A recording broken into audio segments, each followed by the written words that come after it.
பலவீனமாக இருக்கிறது என பாமக தலைவர் அன்புமணி தெரிவித்திருக்கிறார். இது குறித்த மேலும் விவரங்களோடு இணைகிறார் செய்தியாளர் சுப்புராமன். வணக்கம் சுப்புராமன், விவரங்கள். வணக்கம். சென்னை மத்திய கைலாஷ் பகுதியில் அமைக்கப்பட்ட எல் வடிவ மேம்பாலம் அண்மையில் தமிழ்நாடு முதலமைச்சர் திறந்து வைத்தார். அந்த பாலத்தில் ஊழல் நடைபெற்றிருப்பதாகவும் அதே போல அதை செய்தவர்கள் நீதி தண்டனையை அனுபவித்தே தீர வேண்டும் என்று பாமக தலைவர் அன்புமணி ராமதாஸ் அறிக்கை ஒன்றை வெளியிட்டிருக்கிறார்.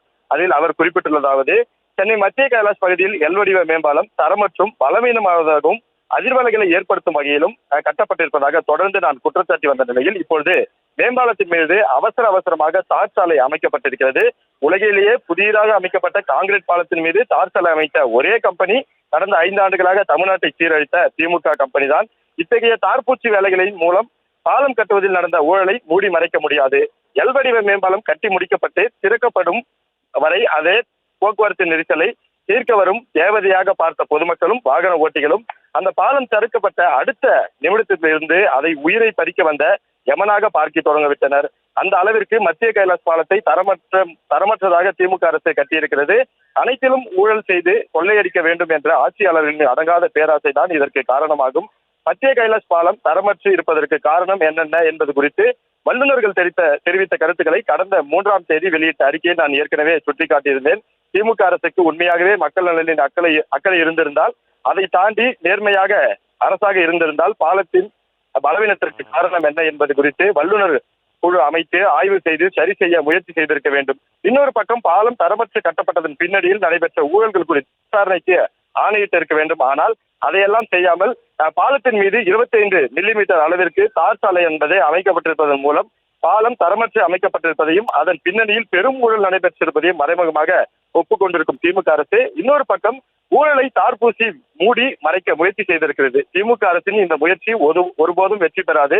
கடந்த 2015ஆம் ஆண்டு நடைபெற்ற இந்திய சாலைகள் மாநாட்டில் நிறைவேற்றப்பட்ட விதிகளின்படி அதிக போக்குவரத்து இல்லாத கிராம பகுதியில் அமைக்கப்பட்டுள்ள பாலங்களில் மேற்பரப்பில் வேண்டுமானால் தார் சாலை அமைக்கலாம். நகர்ப்புறங்களில் அவ்வாறு செய்யக்கூடாது. ஆனால் இதிலும் விதிகளை மீறி தார் சாலை அமைத்திருக்கிறது திமுக அரசு. விதிமீறலுக்கு அதிகாரிகளும் துணையாக இருக்கிறார்கள்.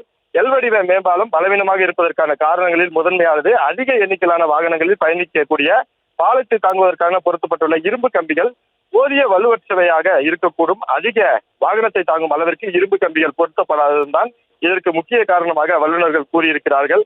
அதே போல மேம்பாலத்தின் மீது தார் சாலை அமைப்பது போன்ற பயனற்ற செயல்களை செய்வதற்கு பதிலாக கீழ்கண்ட நடவடிக்கைகளை மேற்கொள்ள வேண்டும் என்று திமுக அரசுக்கு அன்புமணி ராமதாஸ் சில அறிவுரைகளை வழங்கியுள்ளார். குறிப்பாக எல் வடிவ மேம்பாலத்தின் குறைகளை கண்டறிய ஐஐடி பேராசிரியர்கள் அடங்கிய குழுவை அமைத்து ஆய்வு செய்ய வேண்டும். அப்பொழுதுதான் பாலத்தின் தன்மை குறித்து வல்லுநர்கள் அவருடைய பணிகளை மேற்கொள்ள ஏதுவாக இருக்கும். அதே போல தரமற்ற முறையில் எல் வடிவ பாலத்தை கட்டிய ஒப்பந்ததாரரை உடனடியாக கருப்பு பட்டியலில் சேர்க்க வேண்டும். பாலம் கட்டியதற்கான ஒப்பந்த தொகையில் ஏதேனும் நிலுவை இருந்தால் அதை வழங்காமல் நிறுத்தி வைக்க வேண்டும்.